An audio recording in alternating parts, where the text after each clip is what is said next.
From the center of the galaxy, this is ForceCenter, a show about Star Wars, pop culture, and the ultimate adventure, life itself. I'm Joseph Scrimshaw. I'm Ken Napzok. And this is the Bad Batch Report. My guesses have been consistently incorrect, and other people instantly recognize your noises, so I'm just going to ask, what noise were you making? It's sort of Wrecker fighting a Space Gator, sort of.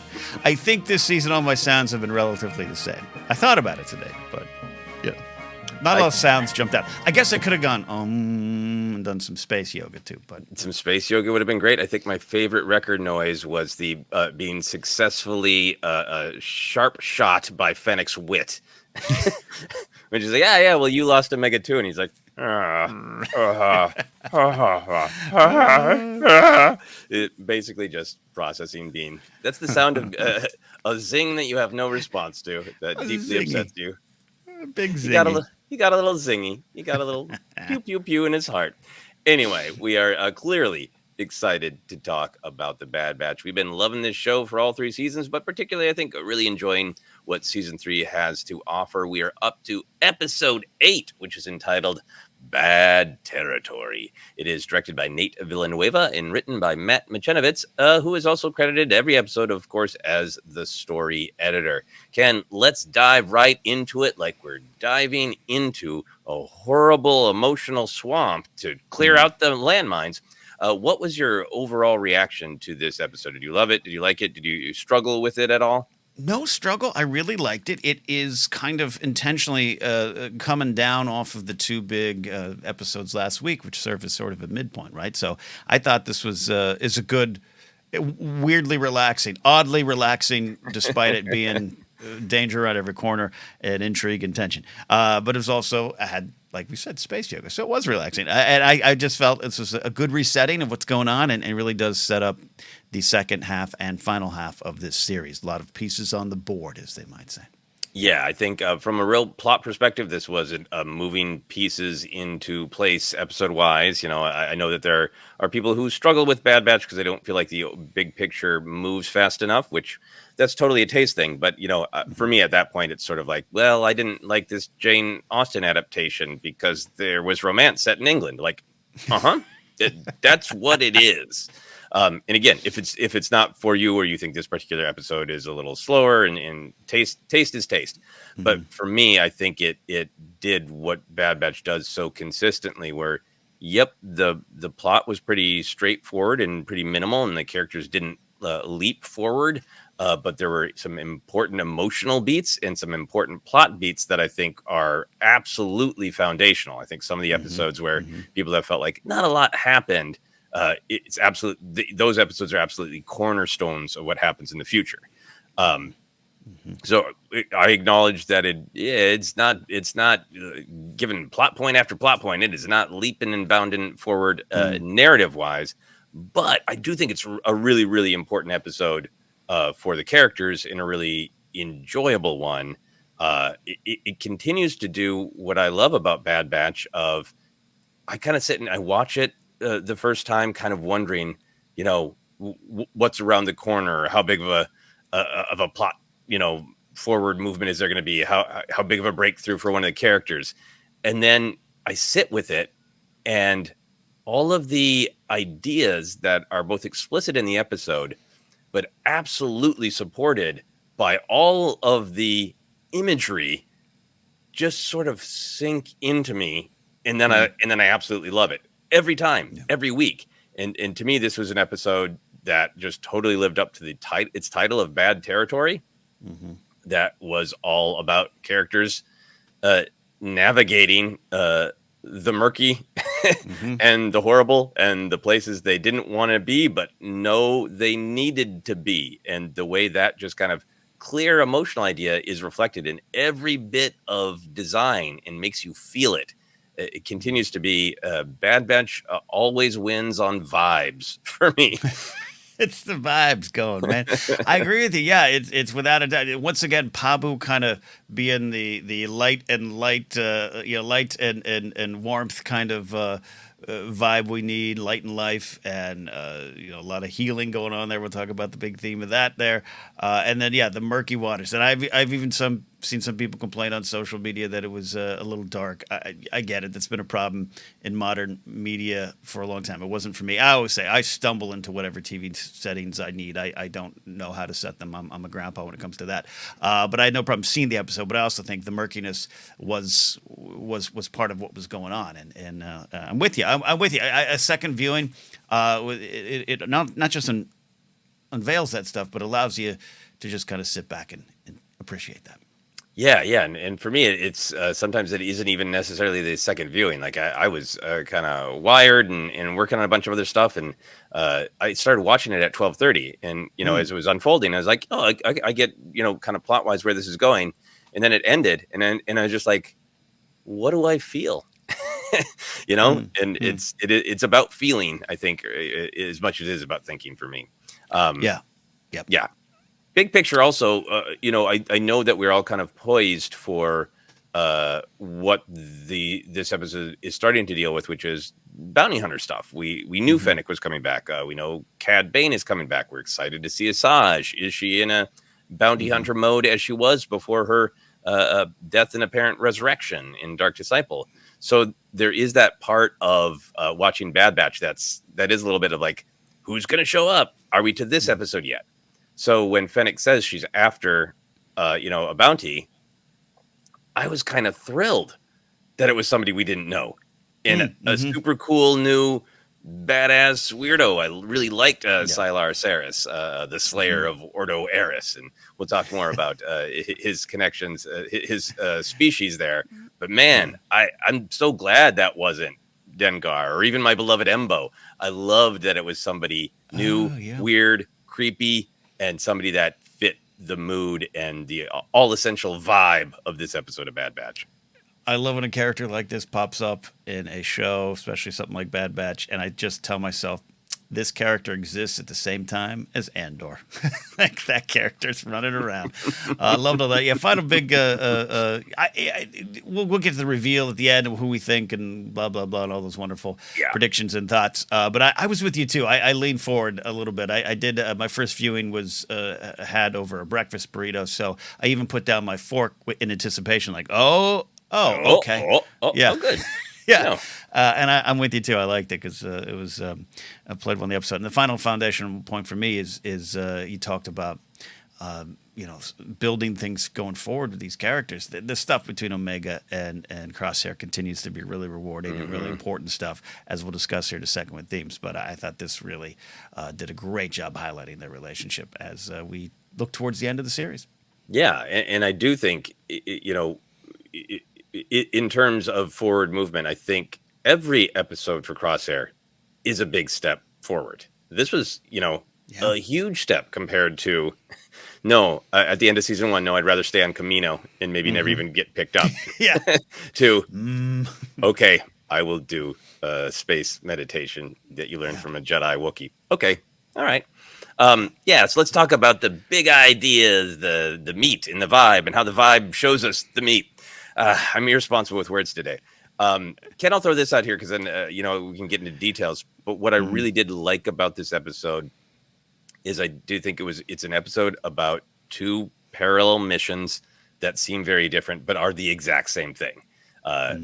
Hunter and Wrecker are on their mission, which is all action, and Crosshair is on his mission, which is all internal, but they're dealing with the exact same things, issues of who can they trust? Fennec and trusting Omega with his vulnerability. AZ3 with Crosshair's vulnerability. This feeling of that's stated clearly of you got to deal directly with your problems. That's what they're both doing. Hunter's going after the answer that Wrecker told him, or that Rex suggested him that he do. And Crosshair is dealing directly with his wound. And then on the big vibe point for me, Hunter and Wrecker are traveling into a murky swamp, and Crosshair is traveling into his murky feelings. And that's what I really mean by vibe.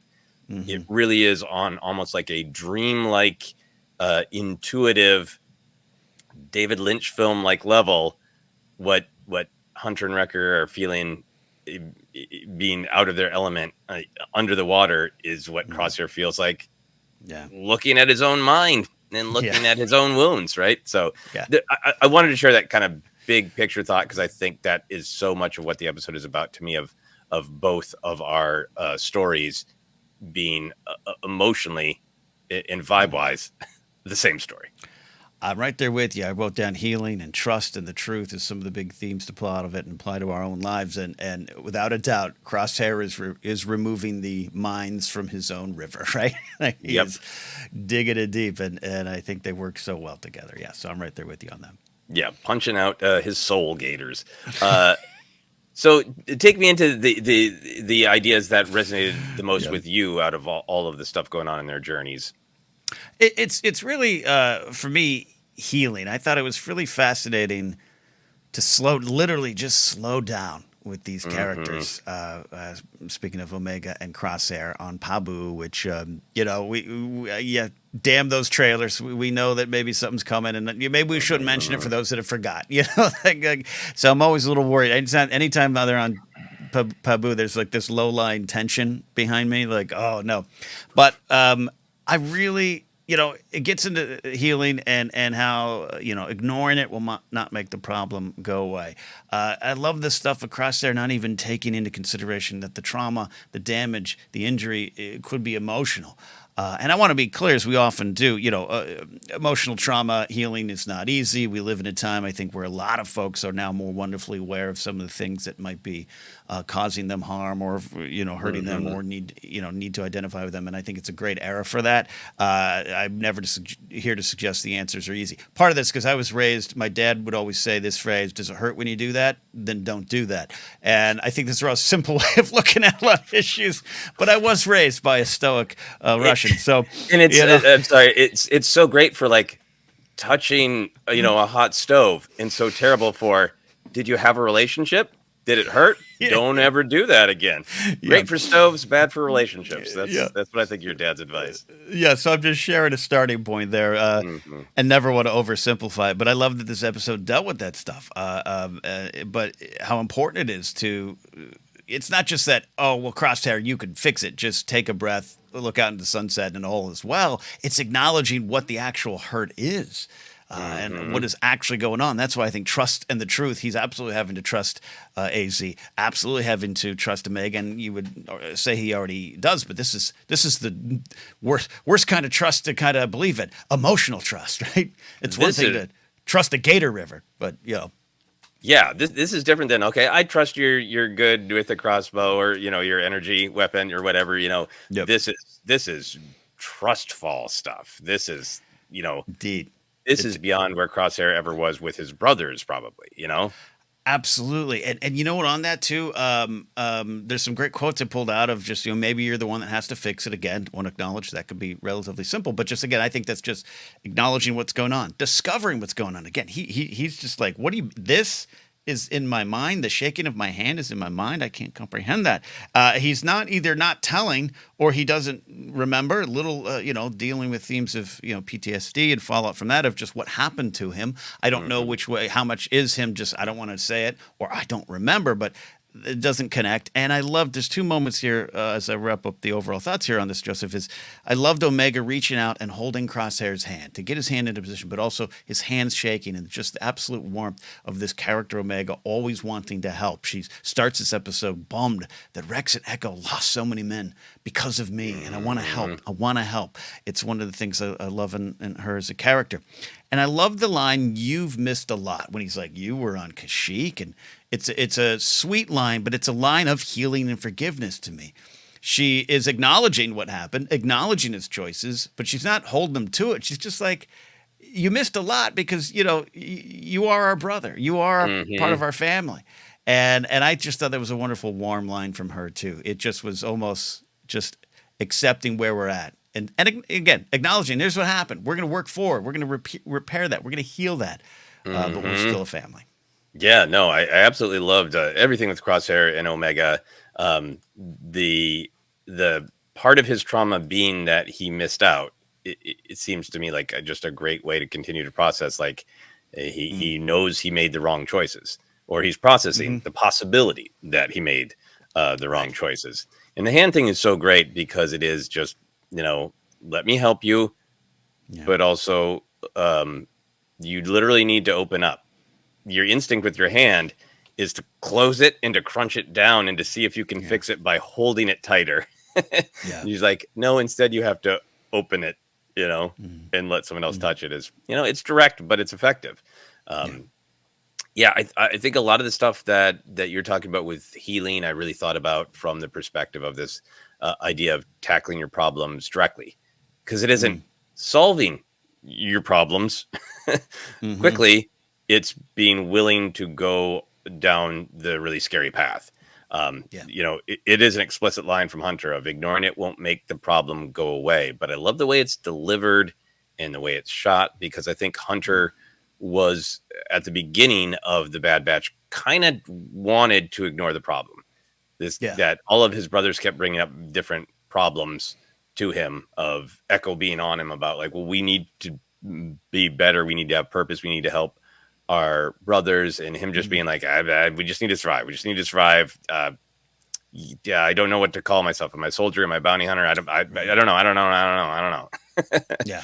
uh, Right. and so he has really come to that place of knowing his purpose, like we talked about in some of the previous episodes in this season, but really taking that advice from last episode from Rex to Heart of, you can't just run across the galaxy. You can't just hide on Pabu and tell Omega to stay there forever. Mm. They're going Mm. to keep coming for you, and you can't deal with the problem unless you comprehend it, which to me Mm. is the really like significant part of, just be willing to begin the journey so you can Yeah. maybe understand what the problem is, so then you can fix the problem. It's not a quick fix, and it Mm. does mirror exactly what is being asked of Crosshair, which is, Mm. you need to understand what is causing what of the many traumas you've Mm. experienced is Mm. causing the handshake. uh and I Right. think that's very similar to what Hunter is, the mission that Hunter and Wrecker are risking so much for, of going out of their element, trusting Fennec when they don't want to, doing all sorts of things that are like, yeah, we really, really don't want to do this. Yeah. I recently rewatched The Big Lebowski, uh, and it was when I was watching this episode and thinking about where Hunter started out. He's kind of like the dude, like he would prefer to Yeah. just abide, Yeah. but he has to deal with this problem, and it's so much growth for him to attempt to deal with it and attempt to understand it, and know that Crosshair's on the same journey. It's great insight from Yeah. Hunter. Smash cut to Palpatine going, "The bum's lost, Lebowski. The bum's lost." The bum's Um, lost, the clone's lost. yeah, it's funny. It's funny. Yeah. No, but I love all this. Yeah, love all this. Yeah, just the simple imagery of, you got to go underwater and slice those mines. Mm-hmm. What a great allegory and way to explain self care. Yeah, and I think I was joking about record sounds, but like those conversations with Fennec, they are about trust and about being out of their element, which I really want to talk about. But Mm-hmm. when Hunter, when Wrecker thinks he's got a zing for Fennec, like, even Omega got away from you, and she's like, oh, apparently you can hold on to her either. Those noises are also like him truly processing the Yeah. trauma of losing her, because I think Wrecker's also like, well, it was really sad when she was gone. It's really sad that Tech's gone, but hey, we're back together and we're on Pabu, and I'd rather not think about the sad times. No, I Mm-hmm. got to think about the sad times. Yeah, these are some really good Wrecker moments, both in action, but we don't get a Mm-hmm. lot of quiet Wrecker time. I don't, and I think that's okay overall. I love my guy Wrecker, but yeah, I'm with you on that. And that how that could drive. The description for this episode is desperate for intel. So there is a Mm. desperation that hangs over that might be this trying to put a Band-Aid on this giant wound that they're not acknowledging. Mm-hmm. Yeah, no, absolutely. And I think with Crosshair, it's really compelling because it could go so many different ways. And part of it is the fun plot guessing, but it's intriguing to me because it's so important to Crosshair. If what he needs to do is understand, well, first he needs to be willing to even open the door to dive into the murky swamp of his own feelings and past in order to comprehend what trauma is most affecting him, so then he can attempt to deal with that trauma. It's like a multi-step process, but it starts with that great quote from AZ3. If you were to elaborate on the experimentation you were subjected to, I could determine the cause. And so I think we're left with this. We're on this journey with Crosshair too, because we don't know. Like, is there a specific thing that they did to him that is so traumatic he doesn't want to talk about it or has repressed it? We got some great questions. The live chat we did with Alex and Molly, with people kind of guessing of, is there something Crosshair is holding back on? And that seemed really astute when we were watching this episode. Totally. Did they make him kill someone? Or I'm wondering if this is going to a story of self-definition, because the Bad Batch has always been about like, well, your definition was very clear. You were elite, rebellious soldiers who did awesome, cool missions and always won. Now, who are you? What do you want? And I wonder if there's a part of him who's like, I have just been a weapon of silent, distant, emotionally removed death.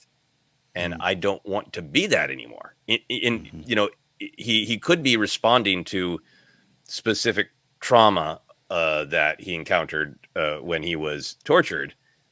But it also could maybe just be like a sort of psychosomatic thing of his body saying, his deep down, he knows he doesn't want to do this anymore. So it is manifesting by his body not allowing him to be a distant, emotionless, removed sniper.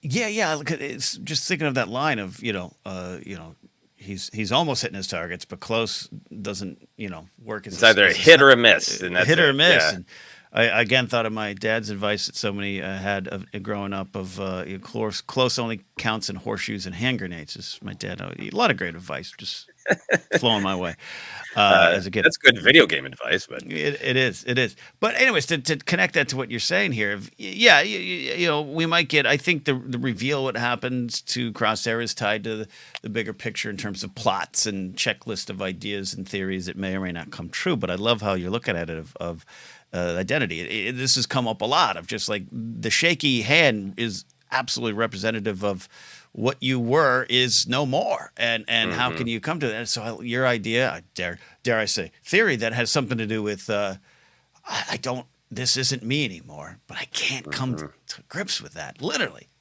I just stumbled into that. Sorry, was that kind of as a wordplay pun? But I can't come to grips with it.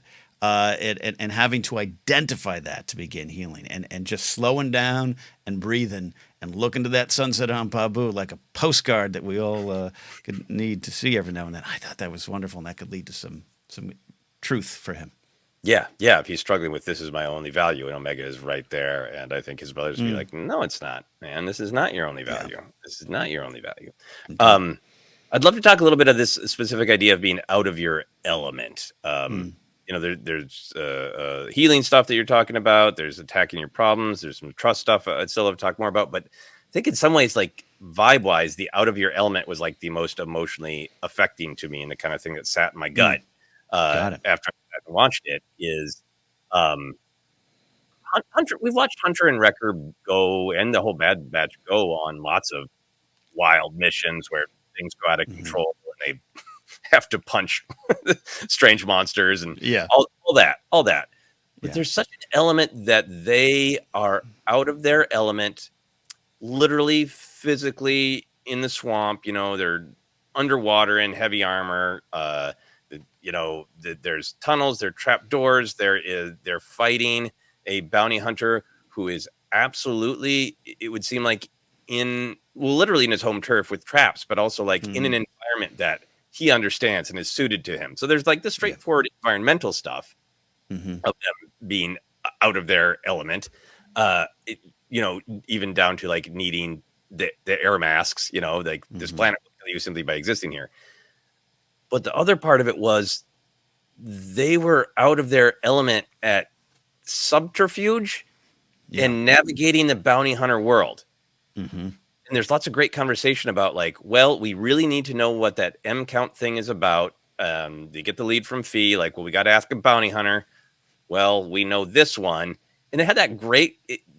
They even kind of stand out at the bar there, right? Of like, they can kind of get away with it, but they're like, you guys aren't like casually blending in with the crowd, you know. This isn't, Obi-Wan, is sidling up to the bar and making a deal with Chewbacca. Fair enough that Obi-Wan, does draw some attention to himself with the lightsaber in it. But they have that conversation about like, well, we don't trust Fennec enough to let her know why we're asking. But they're not card sharks. They're not poker faces. They have no idea how to play that conversation. So they just have to bumble into it, and to me, immediately fail. Is my reading of Fennec knows that this has got to have to do something with Omega. She's got the call at the end. Right. We can talk more about, but like they're totally out of their element at any sort of misdirection in dealing with Fennec or subterfuge. And there's this great sense of like, it's almost like, if you've never been to Vegas and you've never played poker and you're like, but to save a loved one, I'm going to go into Vegas and play with some high rollers and pretend that I know what I'm doing. Well, that's my business. And can you flip a fiver? Is that how you say it? There's a whole sense of like, they are comically out of their element and so committed to the necessity of their mission that they go through with it, Hit me, sir. You have an 18. Hit me twice? Yeah. It's or it's Vince Vaughn and Favreau at the high roller table and swingers. No, I love all this because you're so right to point out they're not lost when it comes to action, missions, doing some sort of bounties, dealing with bounty hunters. All those things have been done before, but they're in such a raw emotional state. Again, this desperate need for intel. The intel is about Omega, so yeah, their drive is different. What they're trying to do is different. And I had the same thought of just like, take your GD masks off, man. You're in a bar. You dressed as clones, like at least take the masks off and act normal. There's some great comedy there with the Rodian and all that kind of stuff, but Fennec's always in control. And obviously there's the right to not completely trust her, even if they have to, because of what happens in the end we'll get to. But yeah, I'm with you. Out of the element. You're over the line, Donnie. You're out of your element. And this is our day to talk about swingers and Big Lebowski. And welcome to a celebration of 90s cinema while we discuss Bad Batch.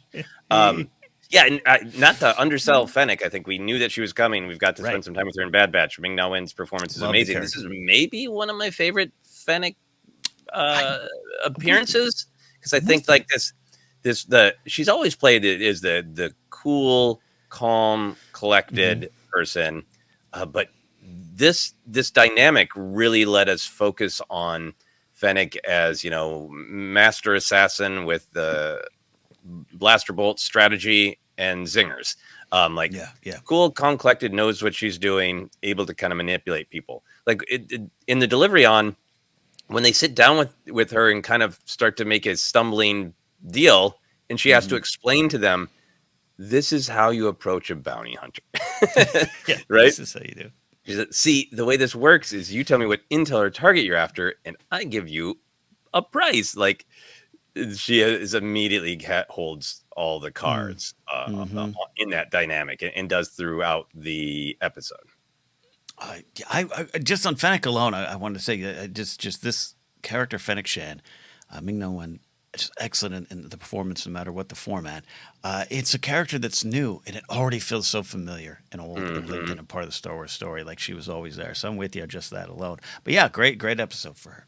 Yeah, no, absolutely. And then so I think for me, part of why it resonated is just feeling Hunter and Wrecker being out of their element in bounty hunter dealings, being out of their element working for her and being, told, you gotta go under the water. I think that's it. I think that to me was like Mm. kind of a little bit different than their other missions of like, yep, you don't know what you're getting into, but you have to run. You can't question it at all. You can't come up with a plan. You just have to go do it. Under Omega's guidance. And then I think Crosshair's journey is the same of letting himself be medically examined by AZ3 after being tortured for a long time, is not his forte. Yep. Even considering that it's a mental or emotional issue is not his forte. And meditating is deeply him meditating. There's that great contrast of him meditating ends up being so peaceful and lovely and such a potential big step forward to him, but it's as terrifying as going under the murky swamp water for him. He's totally out of his element. I absolutely agree with you on that. That's why I was drawn to some of the Crosshair stuff. It's quieting down is something I'm okay with. I can wait in a line like no one else. You got a 4-hour line for Disneyland ride. I don't like it, but I'll get through it there. But if you want, just ask me to slow down and spend time with myself on these issues. It's a murky river indeed. Again, I'm finding myself more connected than Crosshair than I ever expected, including he's a grump who doesn't like anything. Yeah, no, I mean I want to enjoy meditation, but the reason that I struggle with it is I can be a go person, and I want to be like, what's the goal? What's the purpose? And like, the purpose is to relax. The purpose is to be present in with whatever thought you're having, and that really resonated to me with Crosshair. Of like, it's not like he's a go loud impatient person like Wrecker or a super analytical person like Tech. He even says, earlier in the season, what you need to be a great sniper is patience. Yeah. So I think the difference in this meditation is the idea of this is kind of what you do when you're getting ready with your sniper there. You're patient, calm, utterly focused, but then you have a purpose and a mission. And your purpose and your mission is destruction. So can you take all those skills that you have, being still and silent and focused and aware of your breathing, which a sniper has to be? Can you do all of that without it being destructive? And can you do all of that without serving a purpose for someone else? Can all of those skills be just for you? What you're describing, I love taking this and connecting to our real lives as we be more and more open on Therapy Center. Can you do all of this but not create content? Can you just sit? We don't have to record a podcast. We don't have to pull out a video. You don't have to plan a script. You don't have to do anything. Just be you. And it's about the title to me. It's Sniper versus Crosshair, right? It is the sniper of the group, the sniper of the galaxy versus yourself. Crosshair, what you can do? You're right. It's the same stuff. He's got it. You're right there. Not unlike Hunter and Wrecker. You're doing a lot of same things you've already done. Why does it feel so different? You got to identify that, and then you can move forward. Yeah, no, very much agreed. Very much agreed. And yeah, just a beautiful episode. It's amazing to see how far Omega and Crosshair's relationship has come, and a ton of great just individual moments that we will talk about later in the show. You mentioned trust being a big part of this for you. Do you have any other thoughts on the big idea of trust in this episode? I'll tell you what I liked about it is I don't know if this is a dark nihilistic view of trust, but like, again, they're right. Fennec in the end seems to have sold them out in some way, shape, or form. I don't like Sid. Yeah.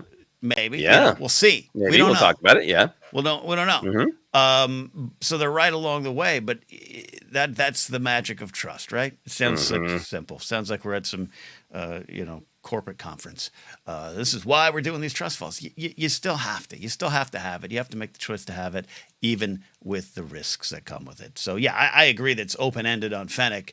And I think also it helps that we all know where Fennec ends up emotionally, looking ahead to the book of Boba Fett, and even some of the stuff she's already shown around Omega, and even clarifying. I kind of protected her in a weird Fennec bounty hunter way. So anyways, yeah, That's kind of where I went, the journey of trust. You got to take it, even if you know it's perilous. You got to take it sometimes.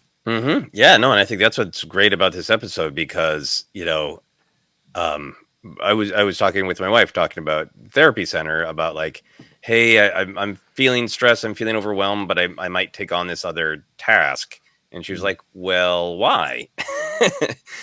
And I said, because I ran through the reasons to do it, and I realized my main reason was it would be easier not to. And if I let myself follow that train of thought for everything, I won't do anything because it's always easier not to do things. Right.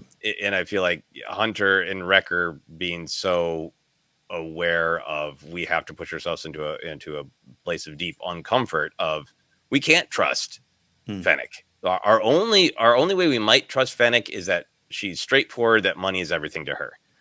Right. And we've been down this road with Sid. We kind of tried this hat on ourselves. Like Wrecker's saying to her of like, oh, so you just good or bad, doesn't matter. You just do it for the money. Like Bad Batch early on was like playing with that idea of like, well, maybe that's, we just need to survive. We just need money to survive. We just need to do jobs for Sid. Maybe that's all we need to do. Maybe that's all we need to be. And Echo is like, I need a purpose. I need to, to let my brothers go. So I think there's a lot in there having to trust Fennec that is bringing up issues for them, twisting the knife on their feelings of failing Omega.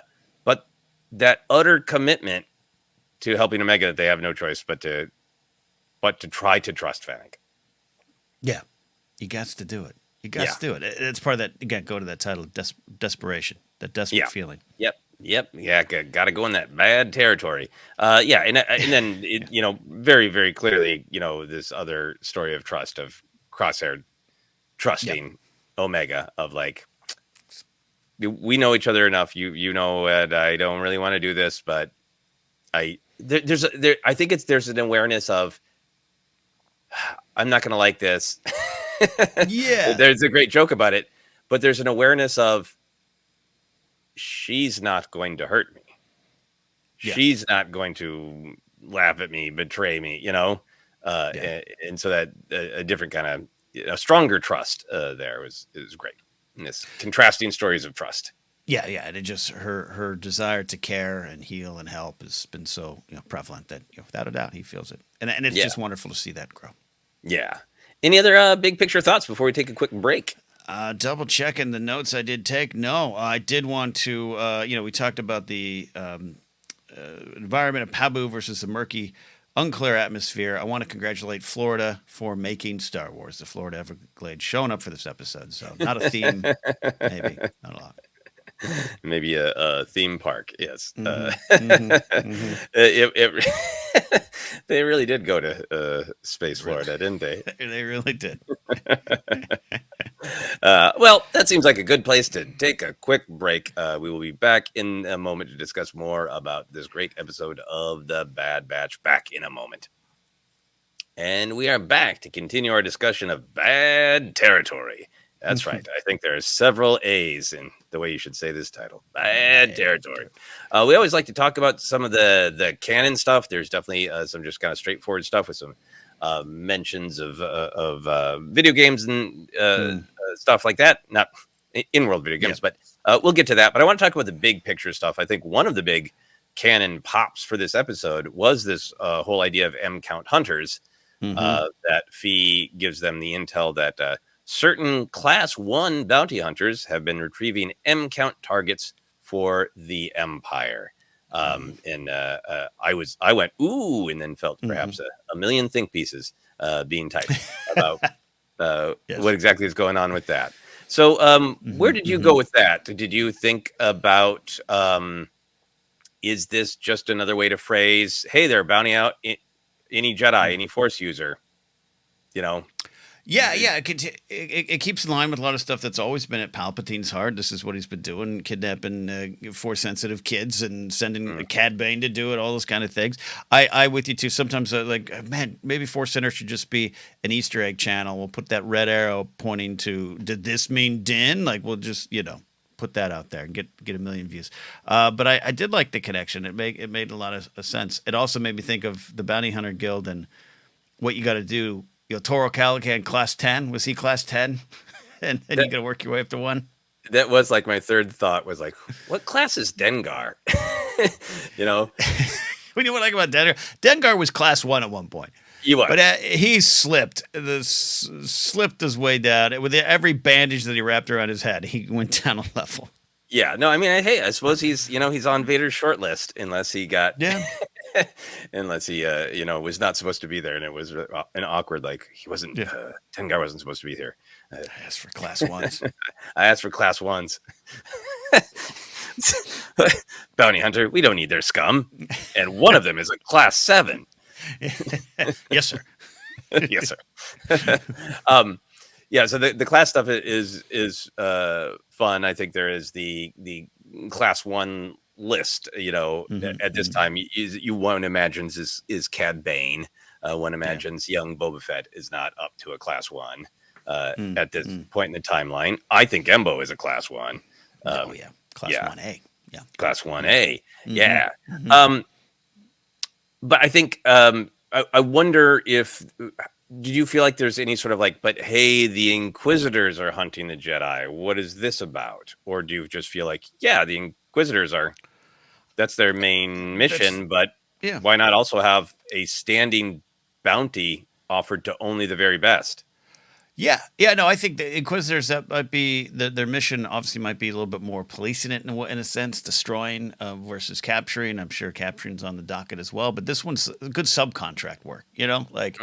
I need you all on point. This is what you as Inquisitorius are doing.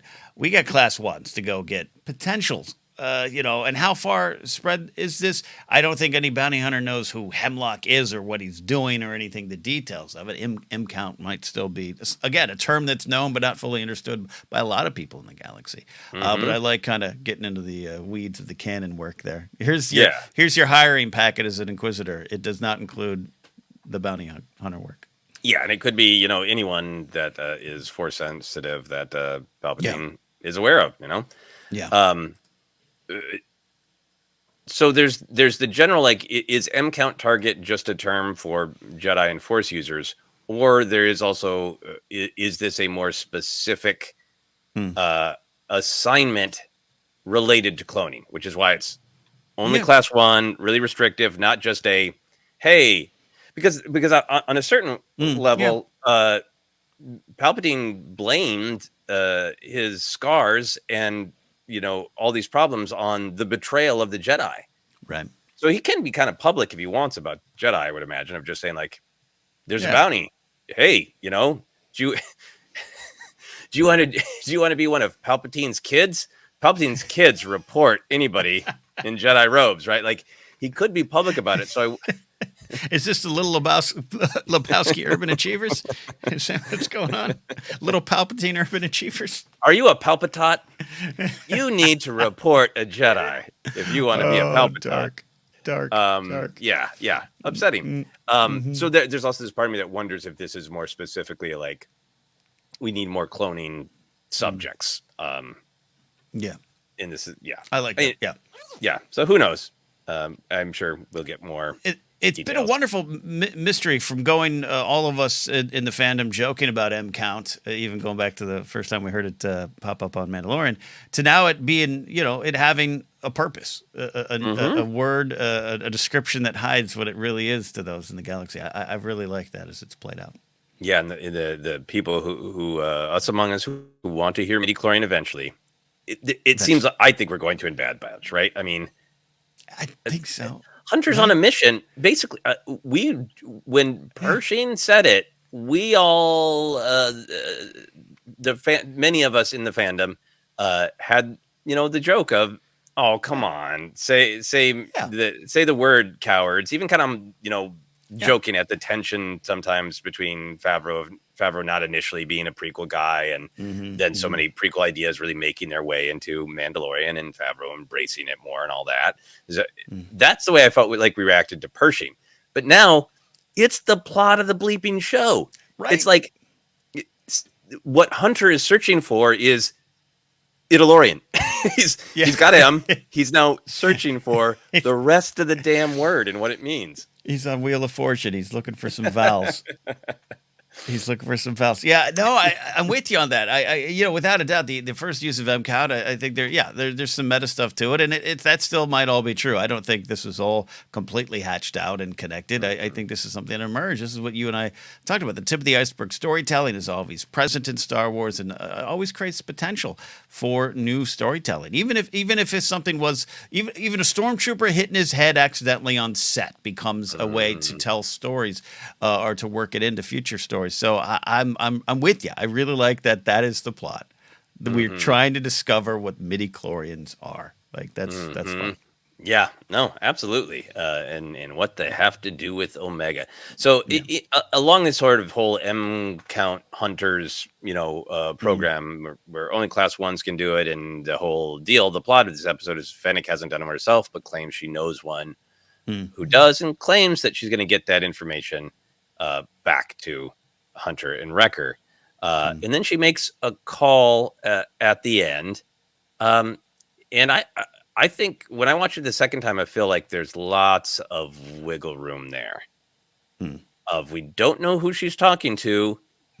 She is saying in a sort of menacing way of like, it should be pretty easy for you to I'll send you the information I have about these clones that were asking about M count. Should be pretty easy for you to track them down.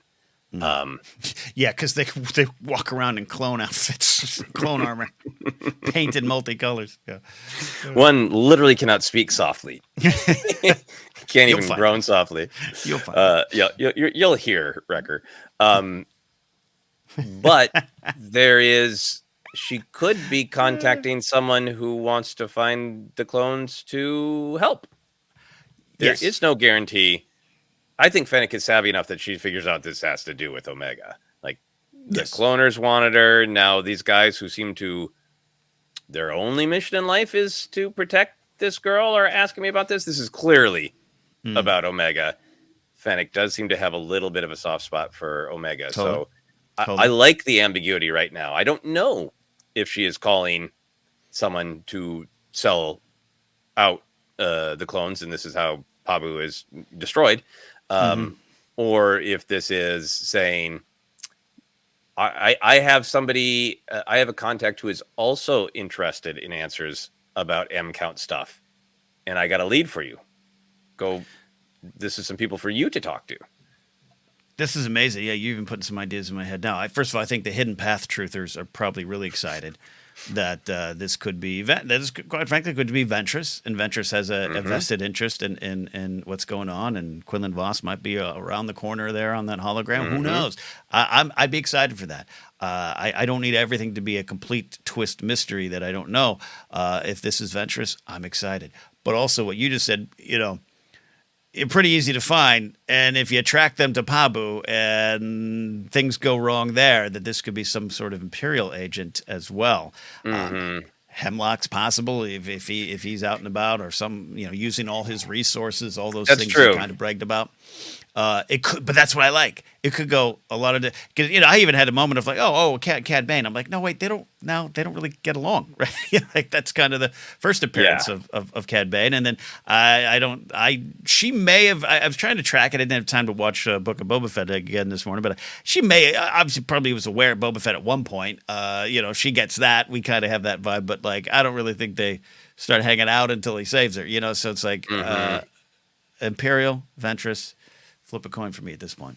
Yeah, I don't think it's Cad Bane. I don't. It doesn't feel right for Boba. I think if Boba shows up, I think it's going to be him trying to finally claim the mantle of being a class one. You're very right. I was thinking about that as we were talking. The Rampart made such a big deal in Palpatine's conversation of you have all the resources of the Empire. I don't think it's just like Embo, or why be mysterious about it. As much as I would love to see Embo, one day, maybe she is calling, the CX agent that we were all wondering about, because we do have definitely some identity mystery being CX. Maybe right? Yeah.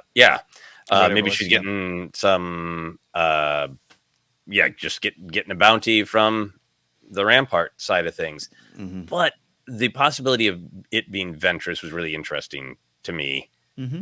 because we don't know where Ventress is at. In theory, if Class 1 bounty hunters are being asked to track down anyone with a high midichlorian count, depending where she is in life, Ventress is both hunter and hunted in that scenario, potentially. You're right. You're right.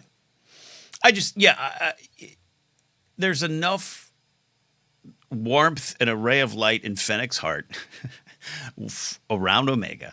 And there's enough hope, I think, in a lot of us that if whatever we're going to find out, Ventress coming back in whatever form she's back or however she came back, if it's relatively the same character, not super affected by being brought back by death, that she would have a little bit of warmth in her heart, I think, as well, especially if Quinlan's still around, as we see in Kenobi. So that's where I'm leading. But yeah, Hemlock and his 007 credit card of his Imperial credit card with the resources works for me as well.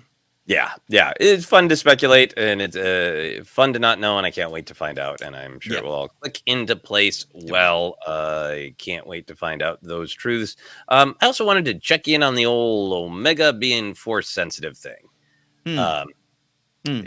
It's been such a big conversation among Bad Batch aficionados of what ultimately is the deal with Omega. We know that she is, an unaltered clone of Jango, so kind of a pure DNA. It was one reason that she was wanted early on. Nala Se wanted her to emotionally protect her, but now the Empire wants her because her blood is one of the only things that'll help make some sort of Palpatine clone, most likely. But this episode, the fact that the plot of the show has become about figuring out the M count business, it puts such focus on that. And to me, it's not like, oh, slam dunk, Omega's going to be force sensitive. But I think the fact that we were reminded of her time with Gungi, and there's no reason that she couldn't just learn meditation from a Jedi. But I did finish watching the episode. That's like the central mystery of this is will they figure out what M count means while we have shots of Omega meditating, saying very Jedi-like stuff because she learned it from a Jedi. But none of it is like concrete evidence, but it's just so much focus and mood on Omega as a Jedi-like presence. Yeah. Is this episode making you feel it's more possible that this could be a story about Omega being a force-sensitive clone? My eyebrows raised a bit, not just the reference of, learning it from a Jedi Wookiee that we all love. I think in this post-Sabine world, even a post-Finn world for me, of just, these different kind of connections to the Force and how we view them and how we've always taken them as a Star Wars fandom, going back all the way to the 70s.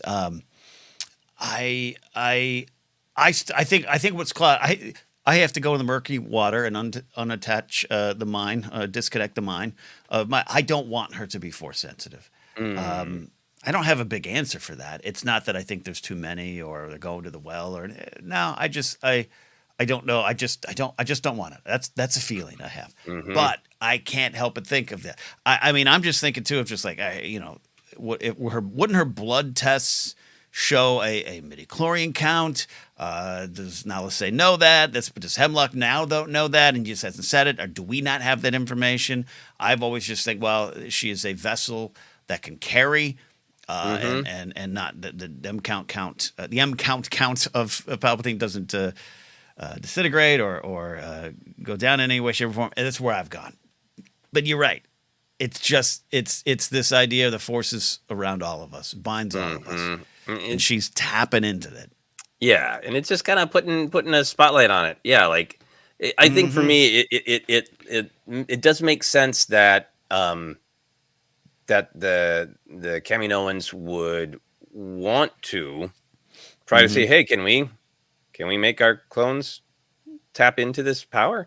And I think the thing that makes me okay with it any old way is because if Omega is force sensitive on any level, if it is a very Finn like I sense connection all around me, or my aptitude in the force, allows me to really, pay attention and quickly master the skills of those around me. Whatever it is, I think it's been there from the beginning in terms of the writers. If she is force sensitive, I think that's been the idea from day one. And that gives me trust in it, because all the plotting of Bad Batch seems so sure-footed, and there are different kinds of creators, there are different kinds of writers that Favreau has talked about, wanting to be open to ideas. I have no evidence for this, but I think he quashed the Mandalorian books because he didn't want to be, bound by anything. Again, no evidence for that. That's just an opinion. Sure. A feeling. A feeling. It's a feeling. It's a feeling. But the way that Bad Batch has been plotted feels like they knew the end of this. They knew the end game for Omega when they started writing, is what it feels like to me. I could be wrong. If there's the series is dealing with this big picture of clones and clone identity and its clone troopers, and we have this correct me if I'm wrong, pure clone, right? In Omega. With this pure clone, it'd be quite a powerful statement to say, yeah, even the Force recognizes them as living beings, right? They are not weapons of war. They are not mass-produced copies. They are humans. As Yoda tells what 4 clones at the beginning of the Clone Wars series, you are unique. And to have that to play into this big theme, and that, yes, we got warriors reestablishing themselves. We got the clones after being replaced by TK. All these kind of wonderful things that we're dealing with here. And then also, oh, by the way, the Force sees it as well. That could work for me. And see, now you might be pushing me off my grumpy Crosshair mountain. Open your hand, Ken. Open it. That's I can't wait to see that. I can't wait to see what the end game is, because I know I'm gonna enjoy it, because I've enjoyed so much of the show. Some other little things.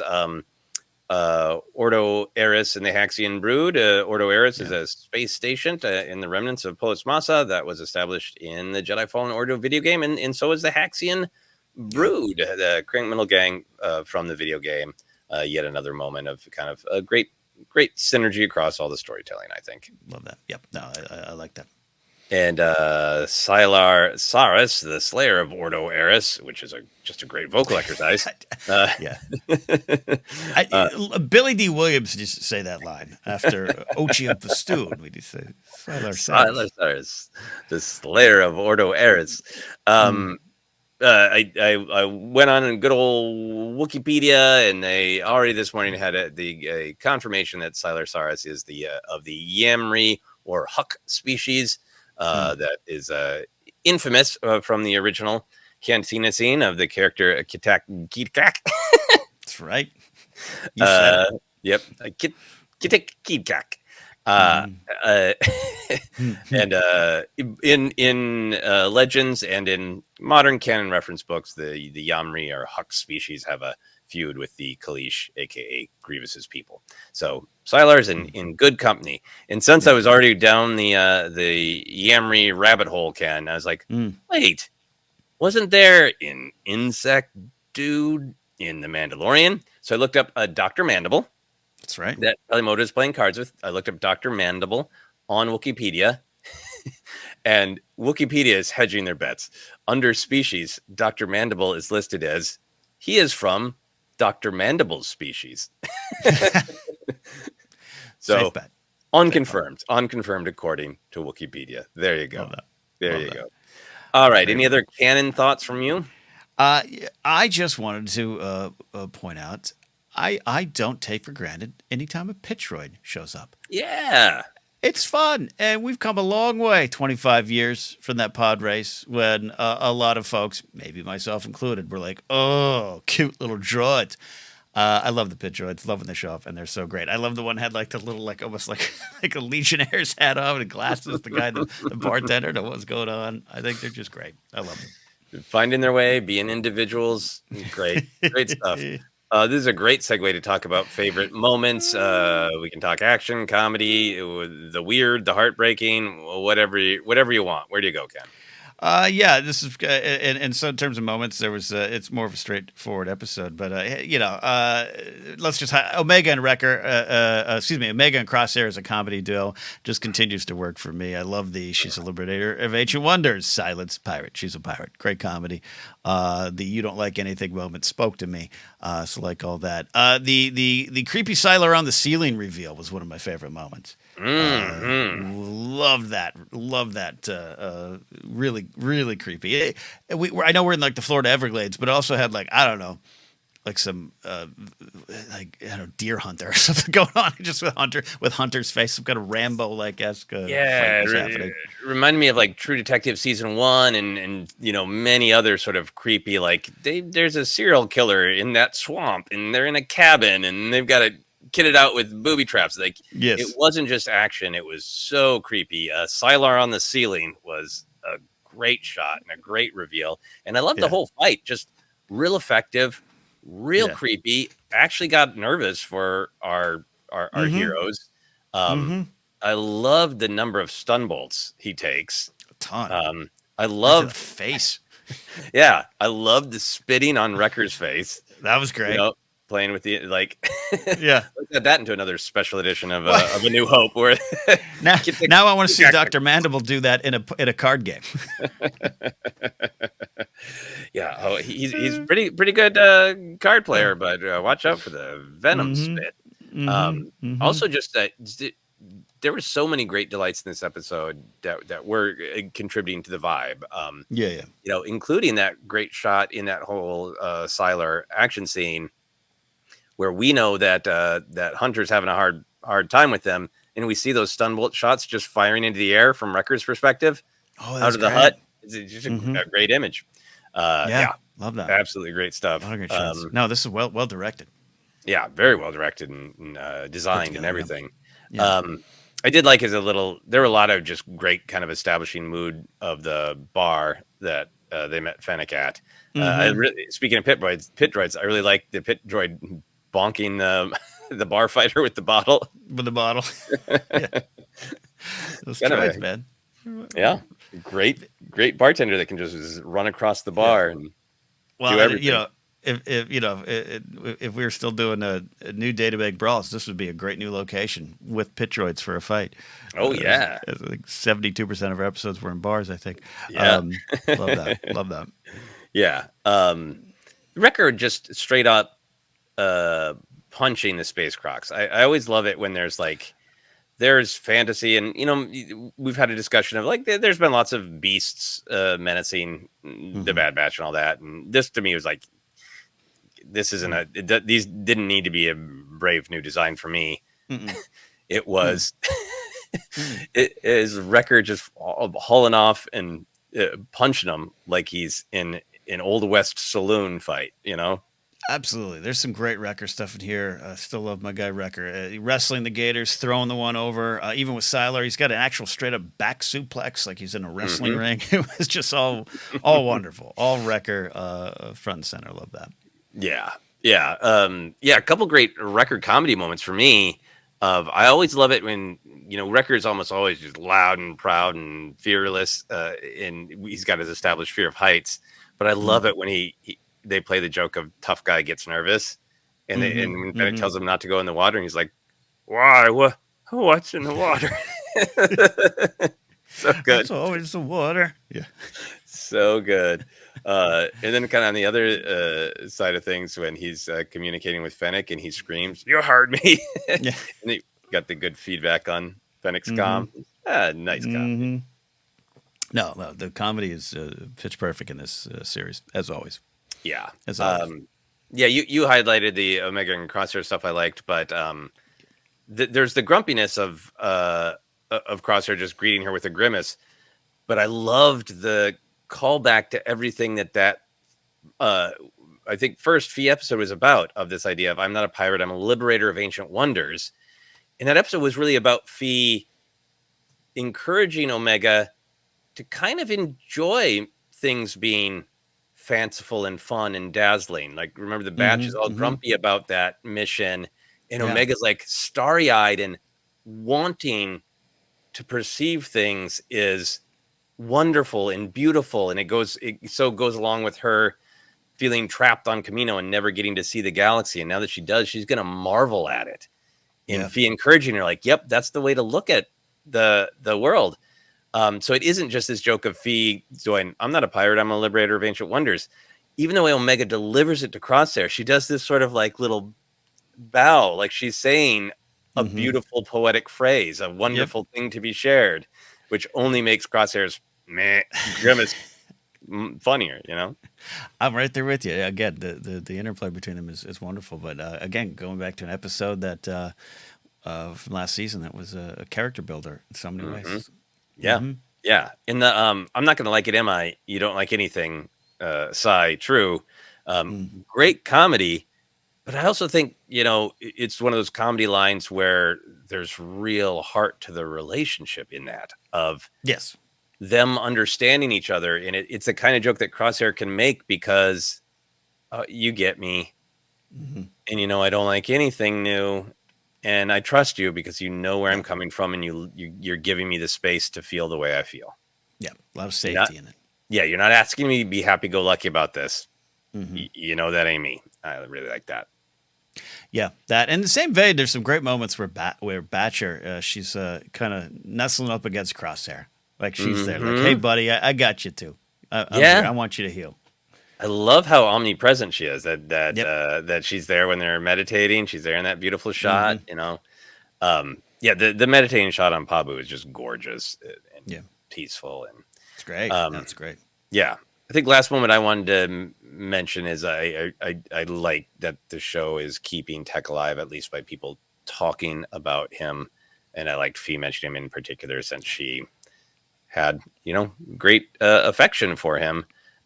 Tech's brain was the data bank, not mine. I'm glad you mentioned that. It made me think, and I was even going to ask you. I still think there's room to have Tech 2.0 or the dark vision that you've shared of what could be. But that line coming from Fee just made me think, that he's gone, right? That this is the way they keep him alive. I'm not sold on that as 100% thought or prediction for myself, but it had that energy to me. Almost like telling us he is gone. Yes, we did that, and there's no other way you might see him again other than these memories shared by the people who he meant so much to him. Yeah, vice versa. Yeah, my thought for a way that he might feature in this season was that Rampart in Emery had cloned him, so he would still be Tech, but without his experiences, which would be a fascinating, dissection of how much are you, your DNA versus your experiences. Mm-hmm. But I don't know if the show is going in that direction or what. Mm-hmm. I think there's still so many fireworks to go off once everybody sort of marshals the dwindling clone forces to get their brothers out. Yeah. What obstacles are thrown in their way, and also, I know some people think the CX mystery operative is Tech. I think that's still a possibility. I know a lot of people think it's Cody. But I still think there's possibilities. And even if he never comes back in any version, I do like that his memory and the wound of losing him and the gift of having known him is still present. Yeah. Yeah, that's kind of what I took from it. Again, I'm not sold on that being the final thing, but yeah, there's a lot of room in the show. But I'm with you. There's just a vibe that it's not quite going that way. Yeah. And that this is a way to acknowledge the pain that we all have felt, but that he's still alive in our hearts. I think I didn't expect Crosshair to do such heavy lifting in the season. Same. Yeah. And I think that changes my feelings on it because the Crosshair is taking up a lot of the space that Tech did and did a lot of the heavy lifting in terms of some of the comedy, some of the drama, some of the in season 2 Tech was really evolving in having like that great racer episode where he's like, wait, my skills can be applied many different ways. So I think Crosshair is filling a void, but not in my soul. I just want him back. I just want Tech back. Just want my dad back. As we begin to wrap up here, was there anything that you disliked or questioned in this episode? No, not at all. I know. People want us to rip apart some things. Sometimes it's not going to happen with this show for me. It's such a warm, friendly show. It's such an uplifting show, even when it gets dark. And even an episode like that. This is an episode that might not be on my replay list if I'm running through the season faster. But it doesn't need to be. They got the time, and there's such strong character work in this episode that it's important to me. So no, I'm good.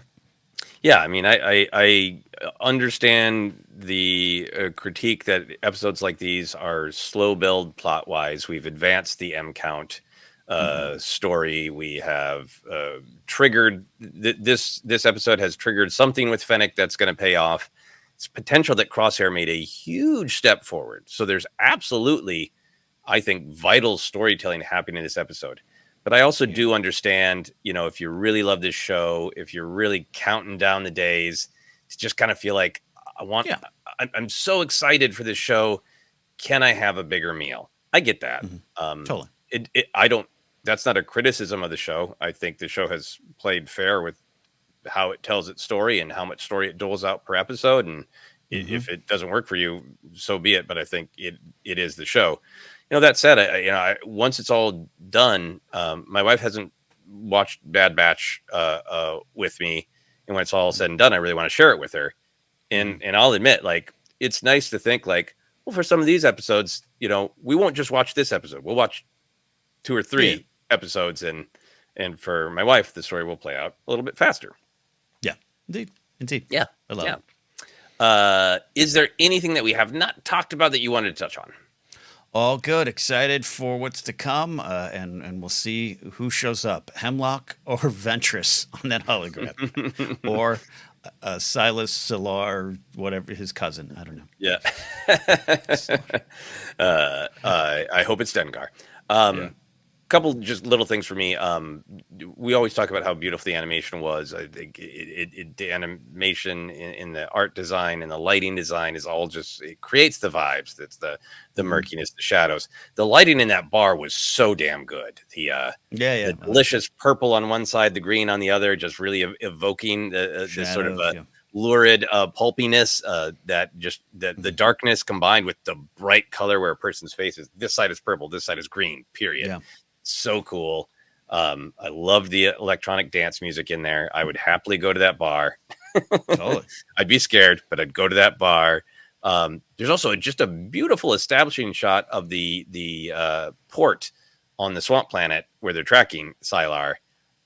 It's all misty and in orange and like poisonous orange, but it's just really framed beautifully where that base fills the entire widescreen frame, and it's just like beautifully, perfectly composed way that I just love that establishing shot. Final thing for me, Omega's jacket's real cool.